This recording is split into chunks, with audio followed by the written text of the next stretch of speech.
Madame, Monsieur, bonjour, bonsoir. Nous sommes à l'heure du journal Les Titres. Bienvenue. La cérémonie d'installation du Premier ministre Gary Conille ainsi que de son gouvernement a eu lieu mercredi à la ville de l'accueil à Musso. Le Premier ministre de transition Gary Conille s'est engagé à œuvrer pour instaurer la paix dans le pays et améliorer les conditions de vie des citoyens. La direction générale a annulé les festivités prévues pour marquer le 29e anniversaire de l'institution le 12 juin 2024 en raison de l'assassinat de 3 policiers dimanche. Une opération de contrôle effectuée le mardi 11 juin 2024 par les agents douaniers du Cap-Haïtien a conduit à la saisie d'un important stock de munitions dissimulées dans un conteneur en provenance des États-Unis d'Amérique.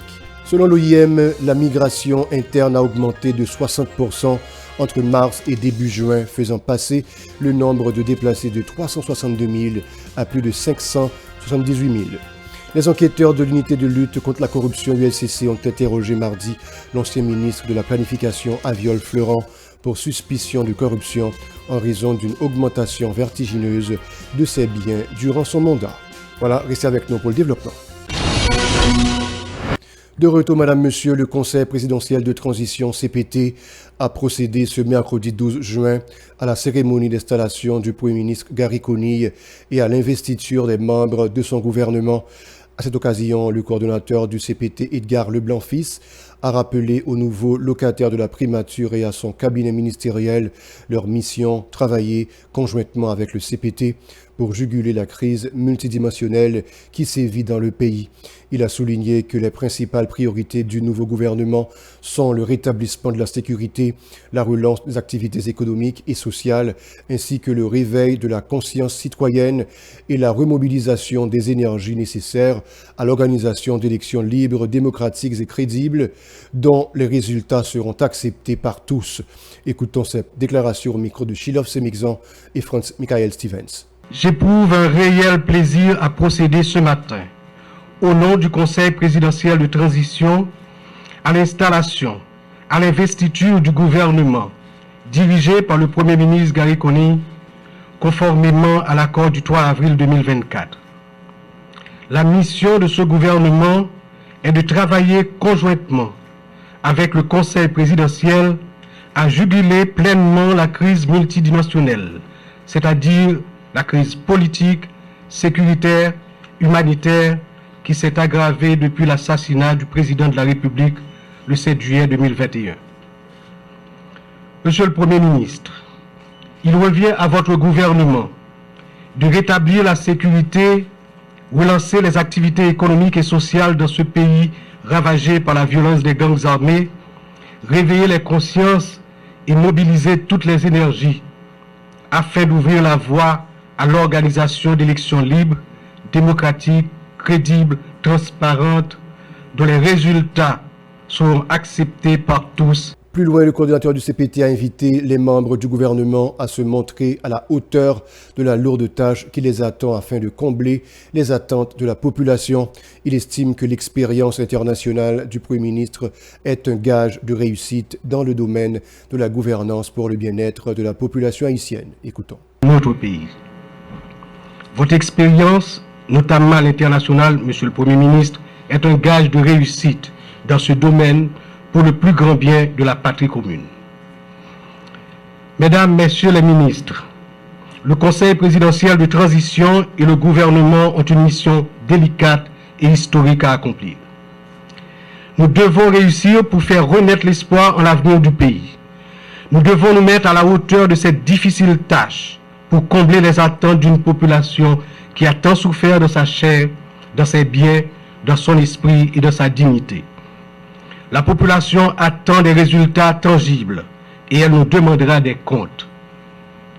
Monsieur le Premier ministre Conille, Mesdames, Messieurs les ministres, en acceptant d'être membre du gouvernement de transition, vous avez mesuré la portée des engagements pris et les conséquences qui en découlent. Vous êtes donc liés aux obligations de résultat du moment. Sachez que vous êtes régis par le principe de solidarité gouvernementale.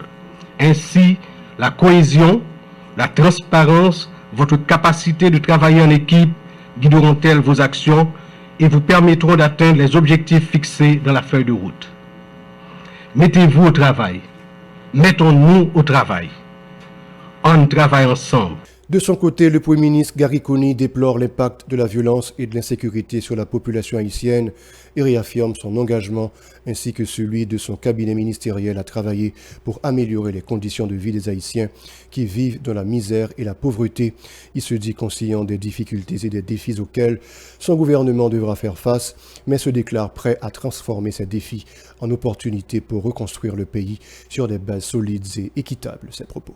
Mes chers compatriotes, aujourd'hui, c'est avec une profonde humilité et une grande responsabilité que je me tiens devant vous en tant que le nouveau Premier ministre de la République d'Haïti. En ce moment crucial de notre histoire de peuple, alors que nous traversons une crise sanitaire, humanitaire et de gouvernance sans précédent, je ressens le poids de la tâche. Mes chers compatriotes, Haïti est confronté à des défis majeurs. Les violences et l'insécurité paralysent notre quotidien. Les crises humanitaires exacerbent les souffrances de nos compatriotes les plus vulnérables. Et l'instabilité politique sable les fondations même de notre société. En reconnaissant ces réalités douloureuses, nous devons trouver en nous la force et la détermination nécessaires pour les surmonter. Nous devons faire preuve de courage et de détermination, car c'est dans ces moments de crise que se révèle le véritable caractère d'une nation. Je crois fermement qu'ensemble, nous pouvons transformer ces défis en opportunités. Par ailleurs, le Dr Coney promet de rétablir la paix et la sécurité dans le pays, de renforcer les institutions étatiques et de lutter contre la corruption. Il annonce également le remplacement de l'économie nationale, la lutte contre l'insécurité alimentaire, le renforcement du secteur agricole et la mise en place du processus électoral pour favoriser le renouvellement du personnel politique. Mesdames, Messieurs les ministres et secrétaires d'État, par l'entremise du Conseil présidentiel de transition, nous avons signé un contrat collectif avec le peuple haïtien pour matérialiser l'accord du 3 avril 2024 qui prévoit un ensemble de grands chantiers.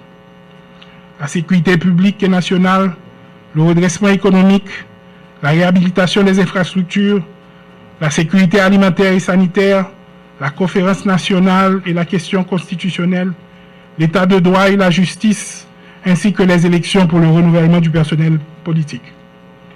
Ce paradigme du changement irriguera toutes les artères de l'action gouvernementale.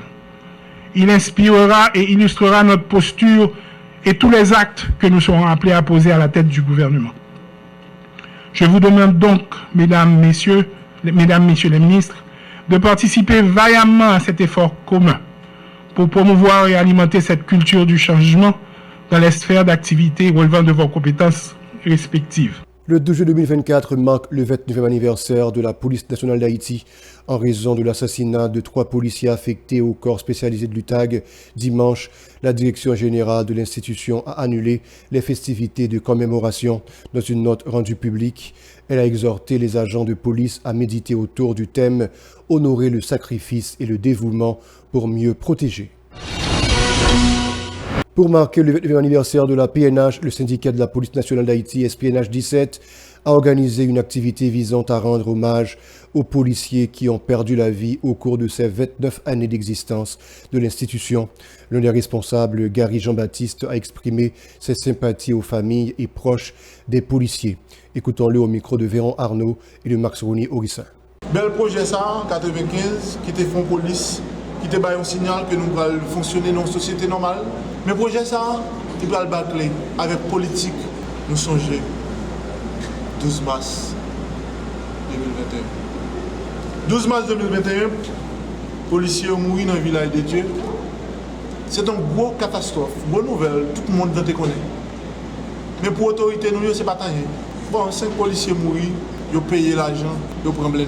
Pendant ce temps, les cadavres policiers nous ont été dans le village. Je suis venu dire sans justice. Les gens qui tuent, pas arrêtés et conduits devant la justice. Mais pas aucun gros chef qui a organisé l'opération, qui arrêté, qui sanctionné.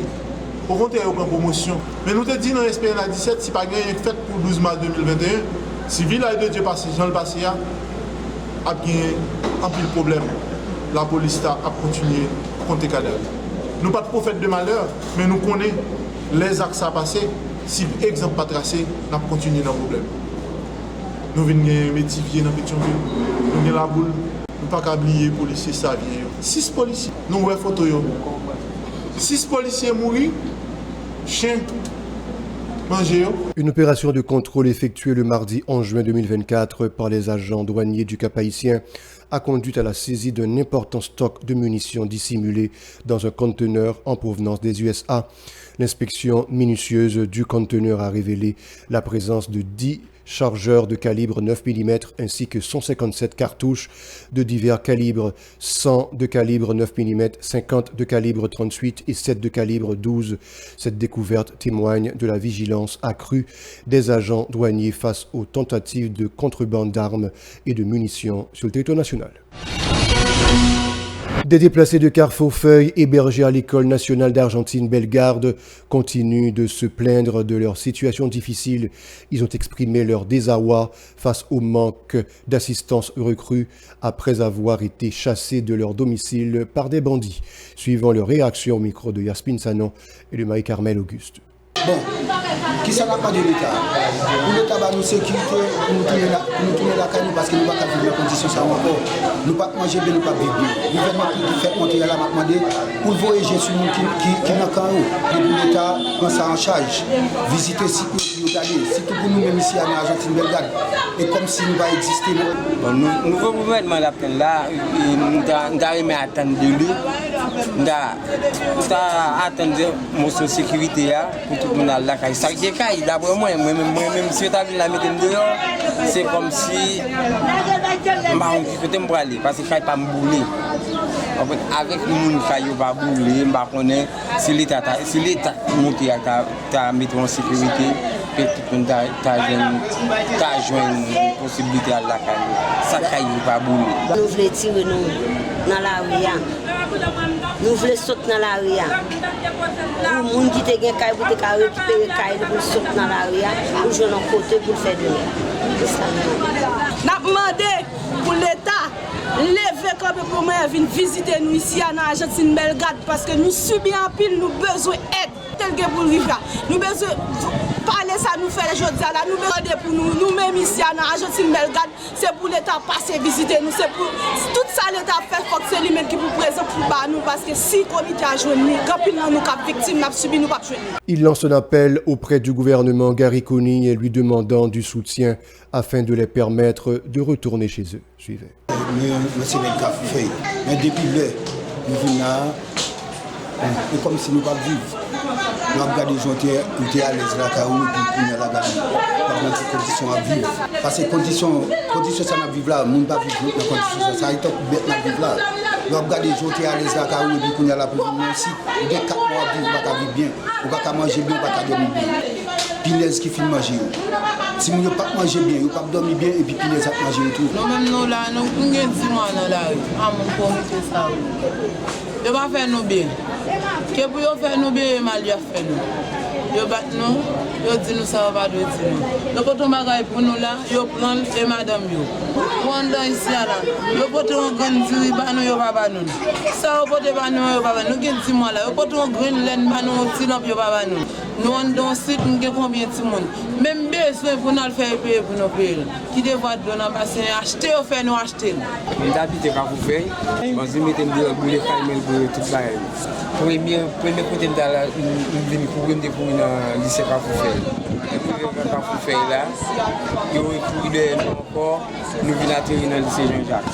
Et nous venons dans Jean-Jacques, nous faisons 7 mois dans le lycée Jean-Jacques, nous mettons nous deux dans le lycée Jean-Jacques là, et nous venons atterrir. Il y a environ 4 mois depuis l'Argentine Bellegarde. Nous n'avons pas aucune assistance. Mais nous avons 11 mois depuis nous dans la rue, nous dehors, nous ne pouvons pas manger, nous ne pouvons pas boire. Le représentant du Fonds des Nations Unies pour l'enfance UNICEF, Bruno Maes, a dressé un tableau sombre de la vie des enfants en Haïti à l'occasion de la Journée nationale de l'enfance. Il souligne que plusieurs milliers d'enfants se retrouvent dans l'insécurité alimentaire et signale l'intégration de nombreux d'entre eux dans des groupes armés. Il estime que des mesures d'urgence doivent être adoptées pour les soutenir. Écoutons la déclaration de Bruno Maes au micro d'Aubert de Charles et de José-Philippe François. Les enfants, en fait, se sont retrouvés en première ligne de l'impact négatif de ce contexte de crise. Ce sont eux qui souffrent le plus. Vous avez près de 6 violations graves des enfants aujourd'hui en Haïti. Des enfants sont tués, blessés, kidnappés, recrutés par des groupes armés ou encore se voient dans toutes les difficultés du monde pour accéder à leurs écoles ou des structures hospitalières. Vous le savez, à Port-au-Prince, près de 75% des structures hospitalières ne fonctionnent plus. Vous avez beaucoup d'écoles qui ont été aussi détruites, brûlées parfois, ou encore occupées, soit par des déplacés ou des groupes armés, et qui ne permettent pas la continuité de l'éducation. Alors aujourd'hui, nous sommes réunis ici avec l'Institut du bien-être de l'enfance et Idées Jeunes. Et Idées Jeunes, aujourd'hui, avec qui nous collaborons, l'UNICEF, a donné un espace de temps et un espace pour permettre à près de 500 jeunes qui sont déplacés aujourd'hui de bénéficier de cette journée d'échange dans le cadre de la journée de l'enfant haïtien. Donc le message clé ici de l'UNICEF aujourd'hui, c'est interpeller, je dirais, tous les partis politiques et tous ceux qui ont un tant soit peu de responsabilité en Haïti pour veiller à ce que le droit des enfants, qui a été très mis à mal depuis plus de 3 ans maintenant, soit au cœur du débat politique et de cette transition. La responsable de l'IDGN, Gerda Prévillon, dénonce les mauvais traitements infligés aux enfants dans les centres d'hébergement de la région métropolitaine de Port-au-Prince. Elle en appelle aux autorités pour établir un climat de paix dans le pays à garantir leurs droits à l'éducation, au logement et à la nutrition. Ses propos. Je dis, et comme nous sommes dans ce site-là, et tout droit, si nous pratiquement violé, si nous avons des fois. Je dis ça, je dis là, ils n'ont pas mangé. Yo battu yo dit n'importe mot sur yo fumé n'importe bagage sur yo vraiment situation difficile et je dis pour moi c'est un moment opportun pour moi pour UNICEF avec les jeunes pour interpeller tout le monde dans le pays d'Haïti, toute autorité yo, tout parents, tout des civils là sous timoun yo, sous droit timoun yo. Faut que nous fassions un pile effort pour nous vraiment aider timoun yo dans ces conditions ça et en même temps tout nous devons faire timoun yo l'environnement. Montrer que ce n'est pas ça seulement. Si tu es dans un site là, dans mauvaises conditions, qui vit tout le monde, nous devons montrer que l'autre environnement, quand ils viennent là, ils chantent, ils dansent, nous allons manger, etc. C'est ça le message là, c'est interpeller nous-mêmes médias. Travail nous, c'est vraiment aider nous faire sensibilisation. Prends voix des jeunes, prends voix UNICEF, prends voix Institut de social, demander pour tout le monde dans la société civile, tout le monde contribuer à respecter les droits de Timoun. Parce que c'est important. Et si nous voyons ce maillot Timoun, son Timoun qui est dans le site là, qui dessine ce maillot. Et si nous avons fini des siens, du conseil dit, nous avons besoin de la paix, nous avons besoin de l'éducation, nous avons besoin de la joie, nous avons besoin de la sécurité. C'est tellement frappé et c'est l'utiliser pour mettre dans le maillot Timoun aujourd'hui. Un Timoun, oui, qui est dans ce site là. Là, il a regardé les conditions de vivre, il réfléchit et il écrit ça. L'anti dessin que l'a fait. Voilà, c'est la fin du journal. Restez avec nous pour la suite de la programmation.